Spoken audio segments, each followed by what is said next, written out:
আমরা আজকে অত্যন্ত আনন্দিত যে আমাদের পিপিআই প্রধান বাংলাদেশ পুলিশের আইকন পিপিআই প্রধান আমাদের অতিরিক্ত আইজিপি যারা পিপিএম স্যার আমাদের মাঝে উপস্থিত হয়েছে।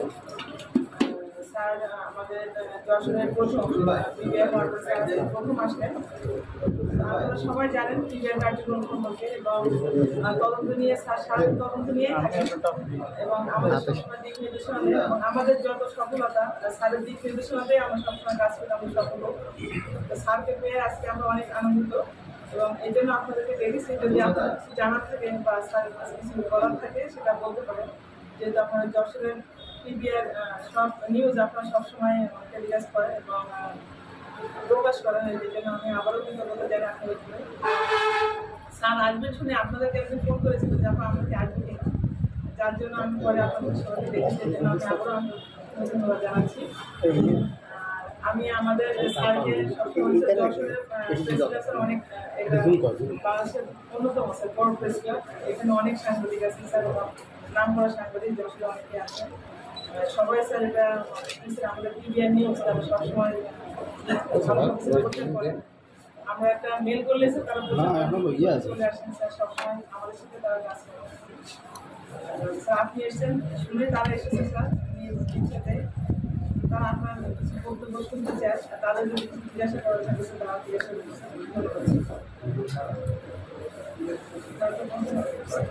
আমরা কি প্রশ্ন পাবো না স্যার শুরু করবেন? স্যার যেটা হলো যে পিবিআই তো আমরা দেখেছি যে মানুষের এর আগে যে সংস্থাগুলো তদন্ত করতো তাদের আস্থা ছিল না, পিবিআইকে দেখেছি আমরা মানুষের অনেকটা আস্থায় চলে এসেছে।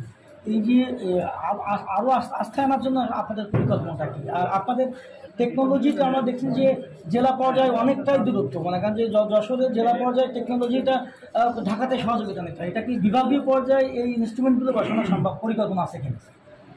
এখন তো যে কোনো ক্রাইমে তো বিশেষ করে মোবাইলের বিভিন্ন মাধ্যমে করা হয়, এটা তো আমাদের ঢাকা নির্ভরশীল, এটা বিভাগীয় পর্যায়ে আনার কোনো সম্ভাবনা আছে কিনা? যে আসলে বলা যে তার আসলে প্রশংসা করার কথা না, উদ্দেশ্য না। আসলে পিপিআই যশোর অনেক মানে যে মামলা তদন্তের যে পর্যায়ে রয়েছে, আমরা মনে করি যে এতে এত সাফল্য যশোরের কোনো ইউনিটের নাই যে আননোন মামলাগুলো এত দ্রুত তারা ডিটেক্ট করে এবং মানে অলমোস্ট হিসেবে যে সাথে সাথে যে কাজ করে। সম্প্রতি যে একটি স্কুল ছাত্র কলেজ ছাত্র মার্ডার কেসের আসামি 24 ঘন্টার আগেই পিবিআই গ্রেপ্তার করেছে এবং সাফল্য দেখিয়েছে ঢাকা এবং ডুমুরিয়া থেকে আটক করেছে। এবং এই শুধু না, অনেক আননোন মামলাগুলো খুব দ্রুত সময়ের মধ্যে পিবিআই তদন্ত করে। এই জন্য পিবিআই মানে শুধু প্রশংসা বললে ভুল হবে, আরও কিছু দিয়ে যদি বিশেষায়িত করা যায় সেই জন্যে সেটাই করাই। আর বিশেষ করে আমি পিবিআই যশোরের কাছেও কৃতজ্ঞতা প্রকাশ করি আপনার সামনে যে আমার একটি ক্রাইসিসকালীন সময়ে পিবিআই আমাকে যে সাহায্য দিয়েছে তা আমার রক্তের কেউ সেই সাহায্যটা দিতে পারেনি। আমি এই জন্য পিবিআইয়ের কাছে কৃতজ্ঞতা প্রকাশ করছি। পিবিআই অত্যন্ত মানুষের যে আমার সহকর্মী ফরাদ 71 টিভি ফরাদ বলেছে যে মানুষের আস্থার স্থলে পরিণত হয়েছে। আমি বলবো যে এই আস্থা মানুষের আদালতের বিভিন্ন এখন মেজরিটি মামলার তদন্তই পিবিআইয়ের কাছে আসে, আমাকে পিবিআইকে আরও বড় জায়গায় নিয়ে যাওয়ার জন্য এটি আপনার কাছে জানা। সম্পর্কে স্যার আর একটা ছোট্ট প্রশ্ন স্যার, এখন জানেন যে Bangladesh talk of the country MP আমার এই বিষয়ে স্যার আপনার কাছে কোনো তথ্য আছে কিনা, সর্বশেষ আপডেট স্যার? আর একটু আমি সংযোগ করতে চাচ্ছি, কারণ যশোর পিবিআই যে সফলতা দেখিয়েছে বাংলাদেশে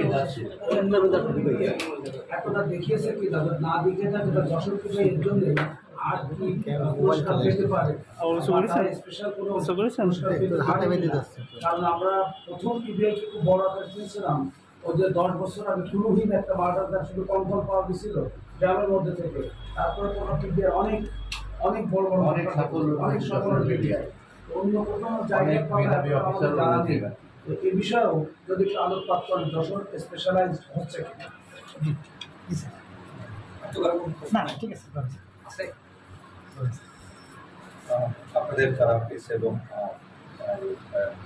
মিডিয়া যারা আসছেন এবং সবাইকে ধন্যবাদ। আমার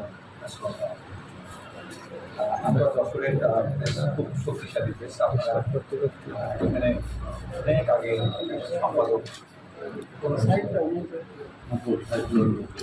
আপনাদের মতো আমি দিয়েছি যে আমি ফোন করতাম আপনাদের খুব জটিল পরিস্থিতির মধ্যে কাজ করতে পারি তাই আমরা যারা পিবি সরকারের বিভিন্ন যে সংস্থা এটি আমরা 2015 সাল থেকে আমরা চেষ্টা করি 2016 সালের 5ই জানুয়ারি এখানে মামলা শুরু হয় 2016 সালে 5ই জানুয়ারি এজেন্ট আমরা পিবিআই যেটি চেষ্টা করি সেটা হলো যে যে মানুষ যখন আদালতের কাছে যায় তখন সে হয় সর্বোচ্চ হারায় অথবা তাকে অনেক ক্ষতিপূরণতা ফেস করে সে আদালতের কাছে যায়। আমরা যদি তদন্তটা যদি ঠিক মতো না করি তাহলে পিবিআই জন্মই ঠিক না। পিবিআইকে সরকার বানিয়েছে এই কারণে যে এতগুলো সংস্থা থাকার পরও যাতে সংস্থা থাকে যে সংস্থা মানুষের ভিত্তি সেই ভিত্তি পরিবার যেন উপকৃত হয় কারো কাছে যেন মাথা না হয়। আমরা যারা পিবিআই ঊর্ধ্বতন কর্মকর্তা পিবিআই করে বসে আছি তাদের মূলত কাজ হলো যে আমাদের যে সারা দেশে যে প্রায় 50টি ইউনিট আছে সেই ইউনিটগুলি যাতে কাজ করে।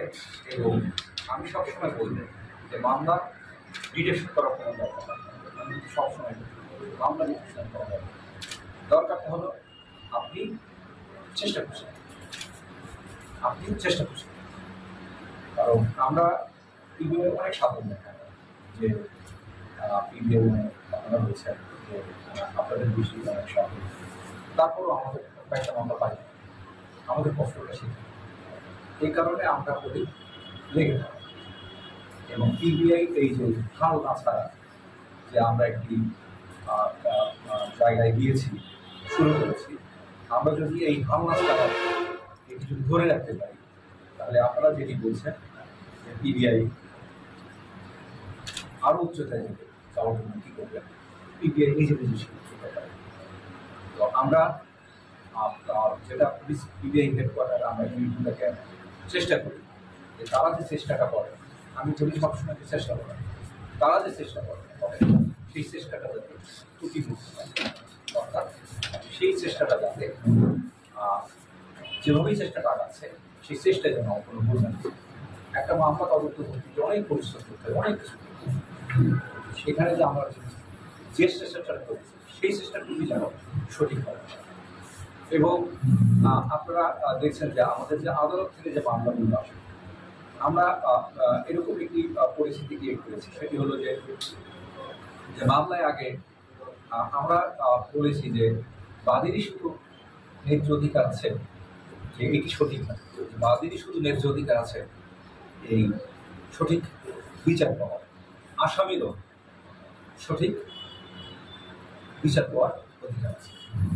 এই কারণে আমরা যে আদালতে যে মামলাগুলো হয় বড় বড় মামলা হয় আমাদের আদালতের যে মামলাগুলো হয় কোর্টে যারা মামলা করে থানায় যারা যান না যেতে পারে সেখানে আমাদের কিন্তু সর্বোচ্চ শাস্তি আছে চট্টগ্রামে একটি মৃত্যুদণ্ড আছে। সেক্ষেত্রে আমরা বলছি সবসময় যেখানে অ্যারেস্ট করার সুযোগ সেখানে যেন বিবাদীর সাথে কথা বলে। এমনি আমাদের সাথে অনেকেরই সংশয় থাকে কারণ আমাদের মুদ্রার যেমন মুদ্রার অভিযোগটা টস করলেও পাঠি চলবে। তো যখন কোনো বিবাদী এসে যদি দেখে বা কোনো বাদী এসে যদি আসে দেখে কোনো বাদী এসে দেখে মামলা যে ভিক্টিম সে আসে যদি দেখে যে তার মামলার বিবাদী আয়ুর সামনে বা এসপির সামনে বসে আছে তখন সেখানে কষ্ট করে আমরা সেই জায়গায় উত্তর করেছি আমরা তো 2000 আমরা 22 সাল আমরা 2021 সাল থেকে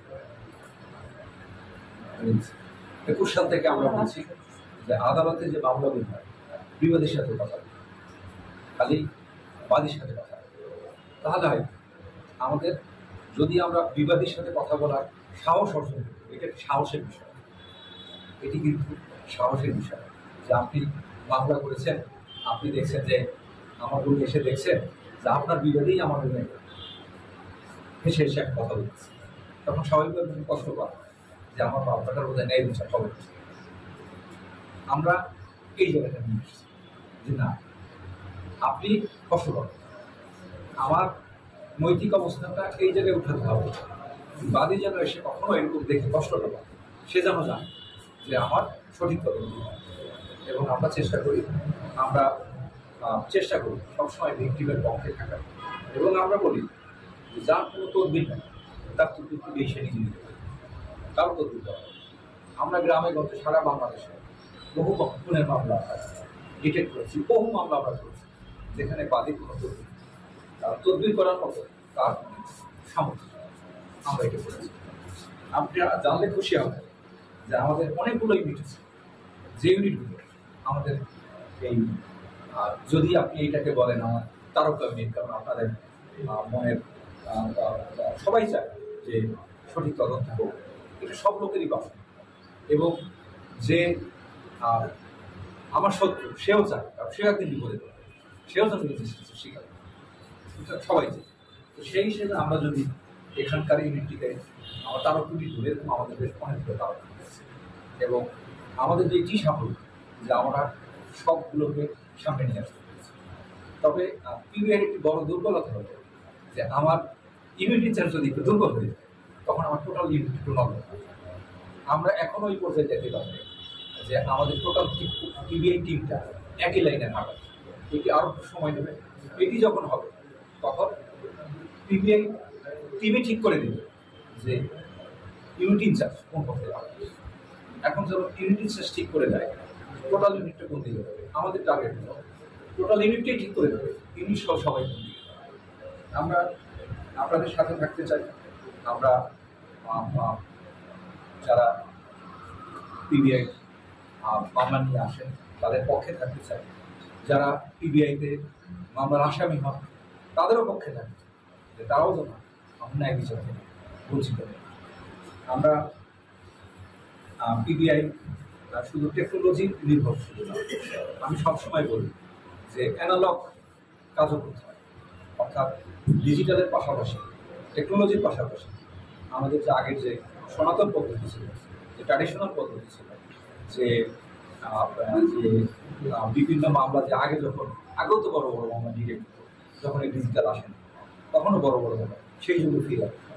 কারণ এখন ক্রিমিনালরাও যারা অপরাধ করে তারাও বুঝে গেছেন যে টেকনোলজি নিয়ে সবাই করে দেবে।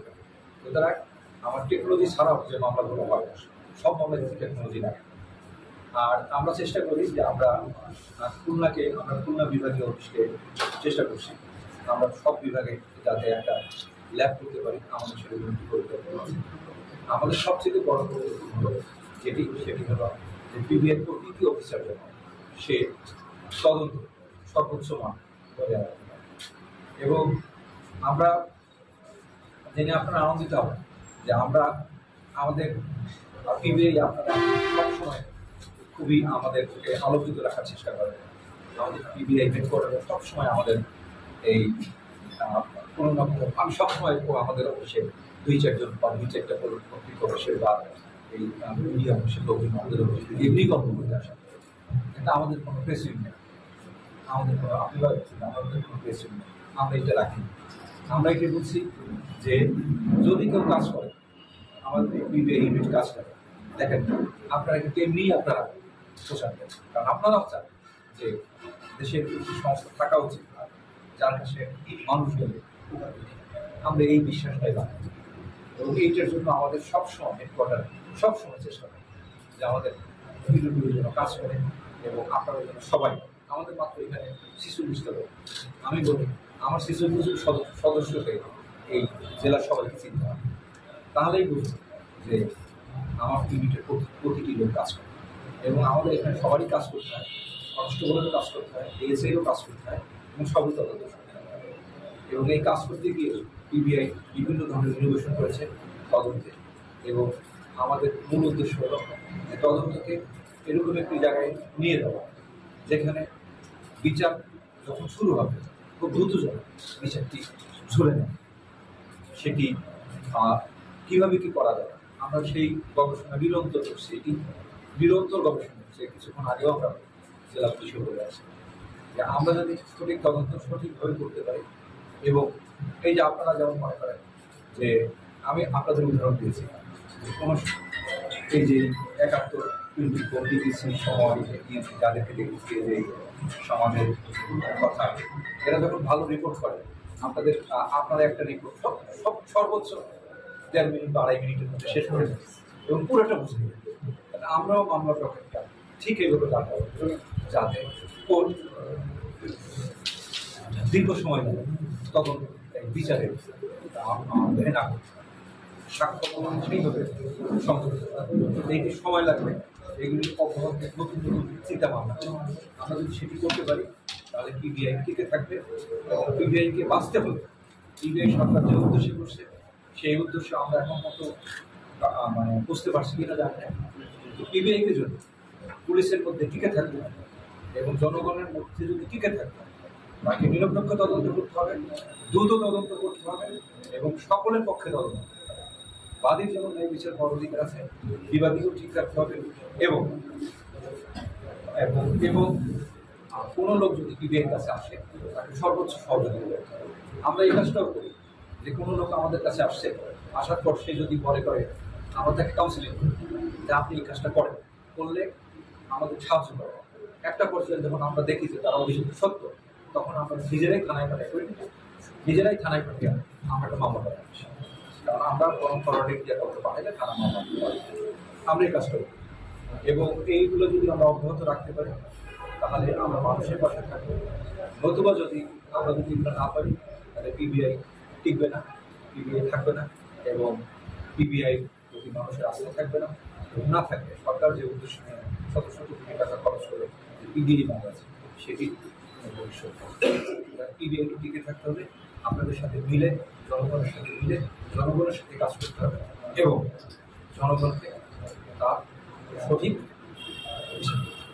যারা অপরাধ করবেন পার পাবেন সেইটি পিবিআই দিতে হবে। এটি কারো ক্ষমতা নাই পিবিআইকে কনভিন্স করবে যে এই মামলা প্রমাণিত হয়েছে, এই আসামিকে বাদ দাও, এই আসামিকে না, এই ক্ষমতা কাউকে নেই। পিবিআই কিছু একটা বলবে এবং আপনারা জানতে খুশি হবেন আমাদেরকে কেউ এই ধরনের অ্যাপ্রোচ করবে। আমাদের এই পিবিআই আমাদের মাননীয় স্বরাষ্ট্রমন্ত্রী মহোদয় অত্যন্ত শ্রেণীবদ্ধ সংস্থা আমরা, যে কারণে আমাদের প্রতি অন্য কারণ কোনো প্রকার অভিযোগ থাকে আমার কাছে আসতে হবে উপরের অভিযোগ। আমরা এখানে যাকে পাবো শেষ রাস্তা ছেড়ে দিচ্ছি। ওই বর্তমান সমাজ সদস্য এটা কি মানে কোনো আপডেট তথ্য আছে কিনা স্যার আপনার কাছে? মামলাটি আমি তদন্ত করি না, যেহেতু আমি তদন্ত সংস্থা, আমি তদন্তকারীর কথা বলবো। এই মামলা কথা বলবো না।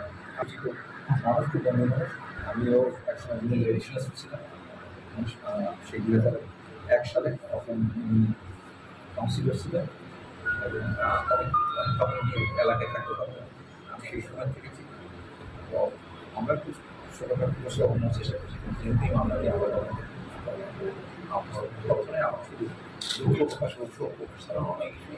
স্যার আমার একটা ইন্টারনাল প্রশ্ন স্যার, যেটা হলো যে আমাদের সার্বজনীন হত্যাকাণ্ডের যে এতবার পিছানো স্যার, এটা আসলে তদন্তটা মানে ভুল কোথায় বা কেন হচ্ছে না স্যার? এটা মামলা যেহেতু আমি তদন্ত করি না, আমি পিবিআই তদন্তে পারি না, কখনো কথা বলি না, কেউই আমাকে এই প্রশ্ন করে না। আপনাদের সকল যারা হেড অফিস সকল হাউসগুলো আমার পরিচিত হয়, সবাই আমাকে খুব পছন্দ করে, আমাকে মধ্যে আমার পিবিআই সবাই খুব পছন্দ করে, সব ইউনিটগুলোই। তো তারাও জানে যে আমি মামলা আমি পাই না, আমি পিবিআই থাকি। Thank you sir. খুলনা যশোরের আপনারা অত্যন্ত সাহসী এবং আপনারা অত্যন্ত সাহসী, কারণ আমি যতটুকু এই পুলিশের আগের থেকে বা ইয়ার থেকে আপনাদের যতটুকু আমি পত্রিকা আসে, যতটুকু আমি বুঝি, যতটুকু আপনারা দেখি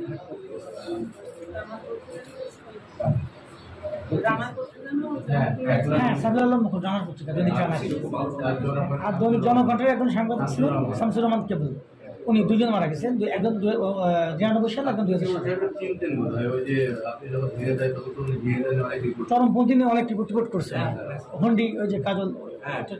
রিপোর্ট করছে। আপনারা খুবই সাহসী মানুষ এবং আপনাদের এখানে সাংবাদিকতা করা, জীবনকে হাতে নিয়ে চলা, তো আপনারা অত্যন্ত সাহসী মানুষ। আপনারা আসছেন ইন্ডিয়ার পক্ষ থেকে, আপনাদের পক্ষ থেকে আপনাদের ধন্যবাদ। এবং আপনারা আমাকে যে সম্মান করেছে আপনারা আসছে, কারণ আমি কথা বলতেছি সেটা করি না, আপনাই তো আপনারা আসছেন, আমার সাথে কথা বলছেন, তো এবং আমার অত্যন্ত সাহসী মানুষ। আপনাদের যদি কোনো প্রকার কাজে আমাদের জানতে পারে, এগিয়ে পারেন, অবশ্যই আপনারা আসবেন, আমরা সর্বোচ্চ সহযোগিতা অবশ্যই। Thank you sir.